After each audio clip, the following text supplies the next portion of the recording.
समाजकारणाचे धडे गिरवायला त्याने सुरुवात केली। जगभराच्या राजकारणामध्ये अनेक महिला आहेत, परंतु आपली एक स्वतंत्र ओळख ज्यांनी संपूर्ण महाराष्ट्रभर रचली ते आमदार विधान परिषदेच्या डॉक्टर मनीषाताई कायंदे यांना विनंती करतो की आपण मार्गदर्शन करावं।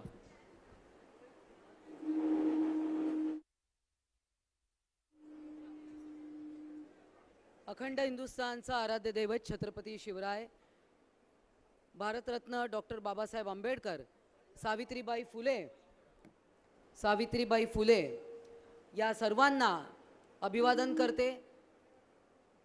या मंचावर उपस्थित ज्यांच्या नेतृत्वामध्ये ही कर्जत खालापूर विधानसभेचं जे नेतृत्व गेले 5 वर्ष करत आहेत ते तुमचे लाडके बंधू आमदार महेंद्र थोरवेजी, त्यांच्या सुविद्य पत्नी, आमचे संपर्क प्रमुख विजय पाटीलजी, सर्व उपस्थित महिला भगिनी, सरपंच काही आहेत, उपसरपंच आहेत आणि मंचावर उपस्थित सर्वच मान्यवर, समोर उपस्थित असलेल्या रणरागिणी, आम्हाला वंदनीय बाळासाहेब ठाकरे यांनी महिलां ज्या मी सदस्य आहोत शिवसेनेच्या शिवसैनिक, त्यांना एक उपाधी दिली आहे जे महेंद्र थोरवेंनी आपल्याला सांगितलं की रणरागिणी।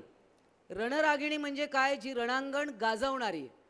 आणि तुम्ही ज्या सर्वजणी आहात त्या खऱ्या अर्थानं हे जे क्षेत्र तुमचं आहे, अंगणवाडी सेविका आणि मदतनीस आणि आशा वर्कर, या हे तुम्हाला नाव भले ते आहे की अंगणवाडी सेविका किंवा आशा वर्कर, परंतु कोणतंही संकट आलं की न घाबरता तुम्ही मैदानात उतरता आणि जिद्दीने तुम्हाला दिलेलं काम पूर्ण करता आणि विजयी होऊनच घरी येता, म्हणून तुम्ही खऱ्या अर्थानं रणरागिणी आहात।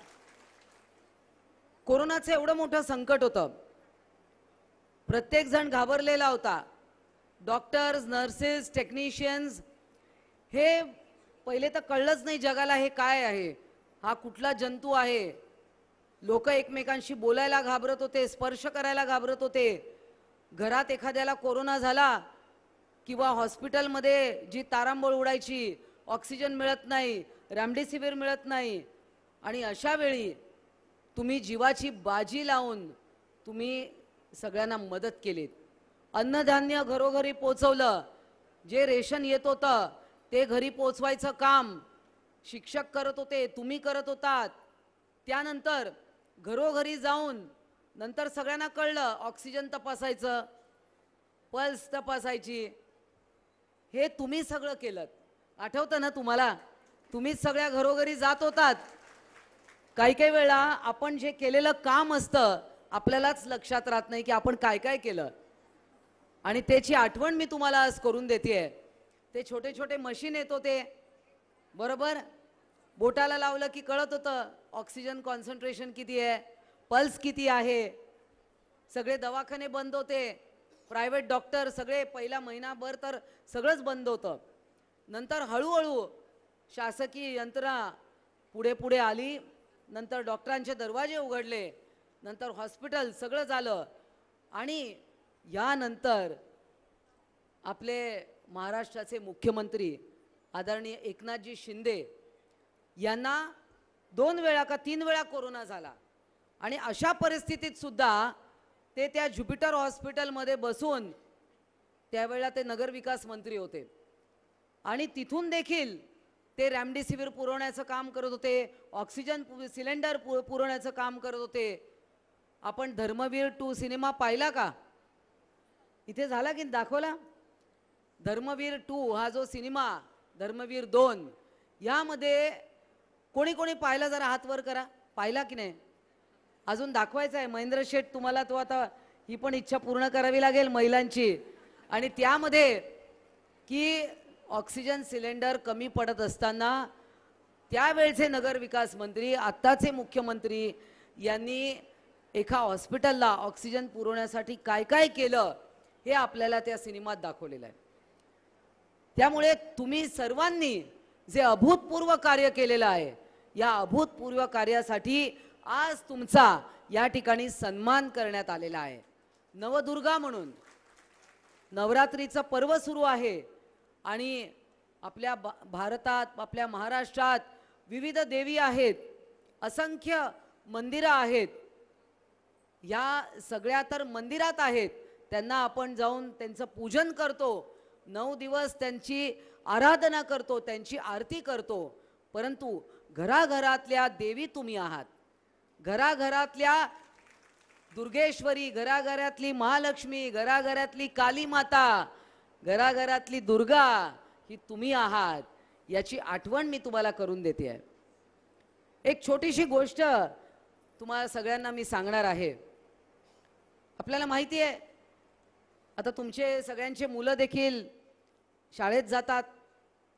असाच एक मुलगा शाळेतला फॉर्म घेऊन घरी आला. ही गोष्ट माझ्या खूप आवडीची आहे आणि म्हणून ती जिकडे जिकडे महिला असतात तर मला ती सांगितल्याशिवाय राहवत नाही. एक मुलगा घरी येतो फॉर्म घेऊन. शाळेच्या बाईंनी त्याला एक फॉर्म दिला, हे भरून आण.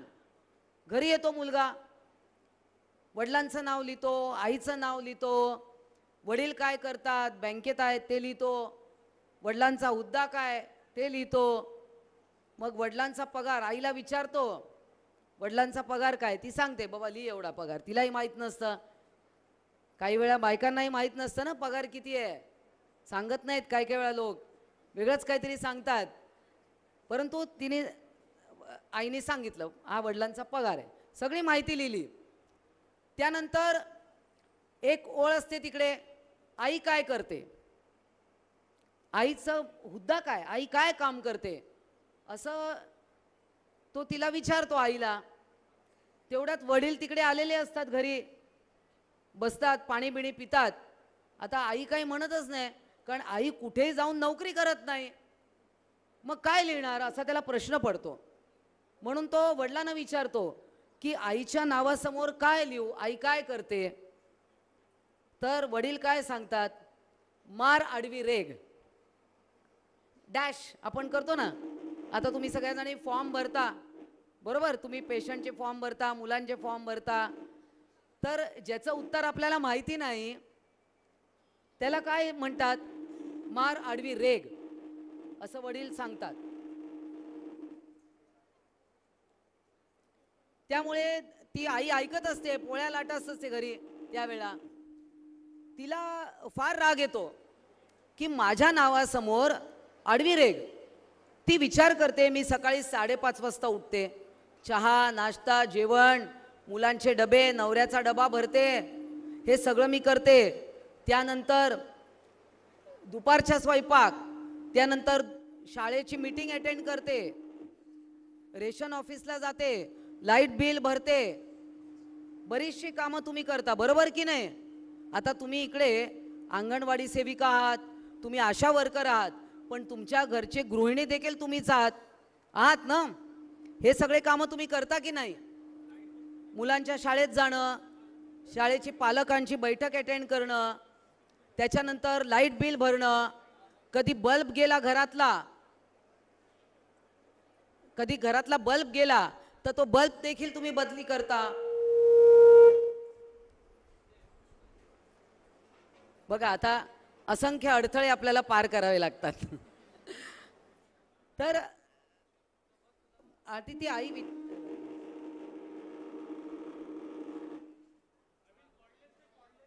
कॉर्डलेस असेल तर द्या, कॉर्डलेस द्या. हा दादा तुझा दे, चालतोय. हा बंद करूया. Hello hello. तर आपण पुन्हा त्या गोष्टीकडे येऊया. तर ती आई विचार करत असते पोळ्या लाटता लाटता की मी एवढं सगळं काम करते, मार आडवी रेग. तिला फार राग येतो. मग ती काय ठरवते, आता मी 2 दिवस हे करणार, सगळं काम बंद. तुम्ही जाता ना कधी कधी काम बंद आंदोलन करता ना तुम्ही. शासनाला जेव्हा तुमच्या मागण्या मान्य करत नाही तेव्हा तुम्ही काय करता, 2 दिवस आंदोलन, आझाद मैदानवर जाऊन बसतात. पण आता ही काय आझाद मैदानला जात नाही. ती म्हणते मी आता काही काम करणार नाही 2 दिवस. मग सगळ्यांना लक्षात येतं की आई काय काय काम करते. कारण सगळं काम बंद, जेवण बंद, चहा बंद, डबे बंद, सगळं बंद, काहीच करणार नाही. आणि तेव्हा कुठे तिच्या कामाचं महत्त्व समजतं. म्हणजे तुमच्या कामाचं महत्त्व काय आहे हे शासनालाही कळलेलं आहे. आणि म्हणूनच शासनाने वारंवार तुमचं मानधन वाढवणं, तुमच्या मागण्या, मी असं म्हणत नाही कारण तुमची मोठी मागणी आम्हाला सगळ्यांना माहिती आहे की तुम्हाला शासनामध्ये परमनंट करणं ही तुमची मागणी आहे. आणि यासाठी आम्ही सगळे आमदार, म्हणजे मी विधान परिषदेत होते, महेंद्रभाऊ विधानसभेमध्ये आहेत, आम्ही अनेक आमदारांनी शिवसेनेच्या आम्ही ही मागणी सतत करत आहोत की तुम्ही जे कॉन्ट्रॅक्टवर आहात तर तुम्हाला कायमस्वरूपी शासनाच्या सेवेत सामावून घ्यावं. कारण तुम्ही जे काम करताय, घरोघरी जाऊन लसीकरण करणं, टीकाकरण करणं, पोलिओचे डोस देणं, काही वेळा तर तुम्ही बिल्डिंगच्या बाहेर बसतात, कोणी तुम्हाला तिकडे साधी छत्री किंवा शेड देत नाही, तरीसुद्धा तुम्ही उन्हामध्ये बसून ते पोलिओचे डोस देण्याचं काम करता. त्यानंतर अंगणवाडी सेविका, तुमच्या मुलाप्रमाणे त्या अंगणवाडीमध्ये येणाऱ्या बालकांचं तुम्ही संगोपन करता. एखादं बाळ खात नसेल, पीत नसेल तर तुम्ही त्याला अंजारून गोंजारून त्याला खाऊ घालण्याचा प्रयत्न करता स्वतःच्या मुलाप्रमाणे. घरी जे आई करते ते तुम्ही अंगणवाडीत करता. आणि म्हणून हे जे काम तुम्ही करताय त्याचं किती मोल तुम्ही लावू शकत नाही. तुम्हाला आज मानधन वाढवलं आहे तरीसुद्धा तुम्हाला कायमस्वरूपी या शासनाच्या सेवेत सामावून घ्यावं यासाठी आम्ही अथक प्रयत्न करू. आणि माननीय मुख्यमंत्री असतील आणि आपले उपमुख्यमंत्री दोन्ही असतील त्यांना आम्ही हे येणाऱ्या काळात, परंतु येणाऱ्या काळात आपल्याला मुख्यमंत्री परत एकनाथ शिंदे हवे आहेत, बरोबर ना? का हवे आहेत आम्ही सांगतो म्हणून नाही. मला सांगा, एस टीमध्ये 50% डिस्काउंट कोणी दिला तिकिटामध्ये? कोणी दिला? शिंदे साहेबांनी दिला, बरोबर आहे. मग त्याच्यानंतर लेक लाडकी योजना कोणी सुरू केली? शिंदे साहेबांनी. त्याच्यानंतर अन्नपूर्णा योजना कोणी सुरू केली? शिंदे साहेबांनी. लाडकी बहीण योजना कोणी सुरू केली? शिंदे साहेबांनी. मग आपल्याला येणाऱ्या काळात कोण हवंय? कोण हवंय? एकमुखाने मोठ्याने आवाज आला पाहिजे. शिंदे साहेब हवे आहेत मुख्यमंत्री. आणि कर्जत खालापूरचे आमदार पुढे कोण हवे आहेत? कोण हवे आहेत? जरा मोठ्याने. थोरवे साहेब हवे आहेत. आणि म्हणूनच तुम्ही सगळ्या मुख्यमंत्र्यांच्या लाडक्या बहिणींना तुम्ही अशाच थोरवे साहेबांच्या पाठीशी उभ्या राहा. आणि या ज्या काही तुम्ही काम करत आहात, आज इकडे नवदुर्गांचा सत्कार झाला. कोणी TV सिरियल सिनेतारका गडकरी ताई आहेत, पण त्या आज आल्या नाहीत, काहीतरी शूटिंग असेल, त्यांचे वडील आले या ठिकाणी. परंतु मला सगळ्यात अभिमान वाटतो आणि ज्यांना सलाम करूया ते आमच्या गुप्ताताई यांनी, म्हणजे यांच्यावर जी वेळ आली, कुठे ताई बसल्या आहेत ना मागे, येस, यांच्यावर जी वेळ आली ती कोणावरही येऊ नये. परंतु एक हात एक पाय, ज्यांनी एवढं मोठं त्यांच्यावर आपत्ती आली त्याच्यावर मात करून आज त्यांनी जो त्यांचा व्यवसाय सुरू केला, नक्कीच त्यांचे कुटुंबीय, त्यांची मित्रमंडळी सर्व त्यांच्या पाठीशी आहेत. परंतु अजून एक भाऊ त्यांच्या पाठीशी आहे, ते म्हणजे महेंद्र थोरवे. इतर ज्यांनी एक रेल्वे पोलीस महिला, त्या देखील त्यांचा देखील नवदुर्गांमध्ये स्वागत सत्कार झालं. अशा असंख्य, आणि तुमचा देखील. आणि सगळ्यात जास्ती टाळ्या कोणाला वाजल्या? या आमच्या CRP ताई, CDPO ताई, सॉरी CDPO ताई यांचा जेव्हा सत्कार झाला तेव्हा सगळ्यात, बघा तुम्ही किती पॉप्युलर आहात. आमच्या सगळ्यांपेक्षा सगळ्यात जास्ती टाळ्या तुम्हाला वाजल्या. असं खूप आनंद आहे की तुमचा सगळ्यांचा आज इकडे खूप मानसन्मान झाला. आणि काय, साडी तर काय हवीच असते ना, महिन्याला एक मिळाली तरी पण चालेल. तर हा ते एक छोटं भावाकडची ती भाऊबीज आहे.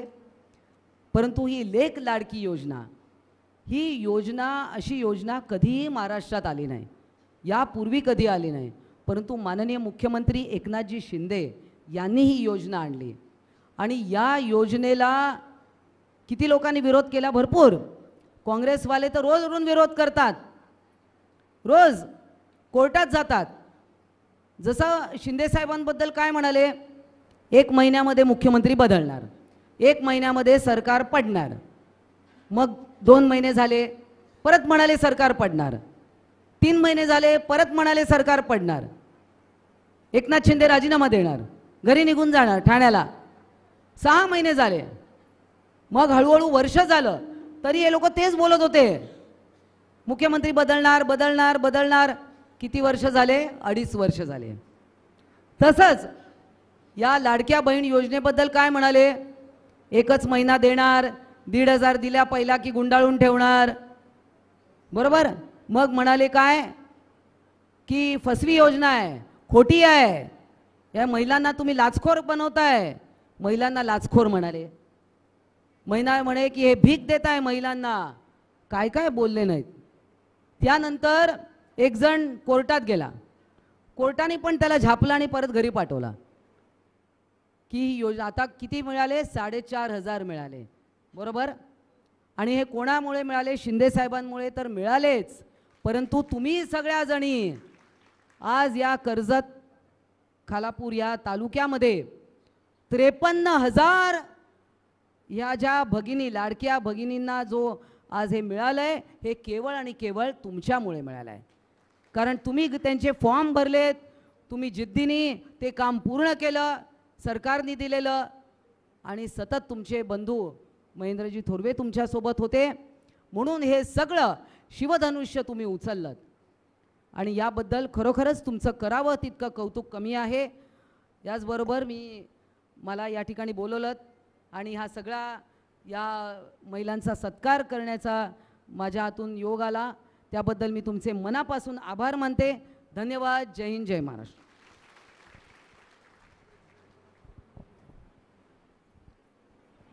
खूप खूप धन्यवाद मनीषाताई.